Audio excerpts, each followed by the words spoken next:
Hello friends, welcome to Manabadi videos. మెయిన్గా మనకి AP inter 2024కి సంబంధించి సప్లిమెంటరీ హాల్ టికెట్స్ ఎప్పుడు రిలీజ్ చేస్తారని చాలామంది ఒక క్వశ్చన్ అయితే అడుగుతున్నారు.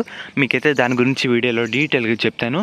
మెయిన్గా మనకి ఫస్ట్ సప్లీ హాల్ టికెట్లు వచ్చే కంటే ముందుగానే రీకౌంటింగ్, రీవెరిఫికేషన్ పరీక్షా ఫలితాలు అయితే వచ్చాయి. అవి 1 or 2 డేస్లో మనకైతే రిలీజ్ చేస్తారు. మరి సప్లిమెంటరీ హాల్ టికెట్స్ ఎప్పుడు వస్తాయంటారా? మనకి ఈ నెల May 24 నుంచి సప్లీ పరీక్ష అయితే స్టార్ట్ కాబోతున్నాయి. ఎగ్జామ్ స్టార్ట్ అయ్యే 2 days ముందు, అంటే మనకి May 21 or 22న ఆన్లైన్లో సప్లిమెంటరీ హాల్ టికెట్స్ అయితే రిలీజ్ చేయడం జరుగుతుంది. ఇది పక్కా. లాస్ట్ ఇయర్ కూడా ఇలానే చేశారు.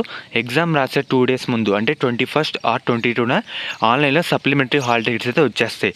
ఆఫ్లైన్లో మనకి ఒక 4 days ముందు మన చదివిన కాలేజీలో అయితే రావడం జరుగుతుంది. ఇది పక్కా అనమాట.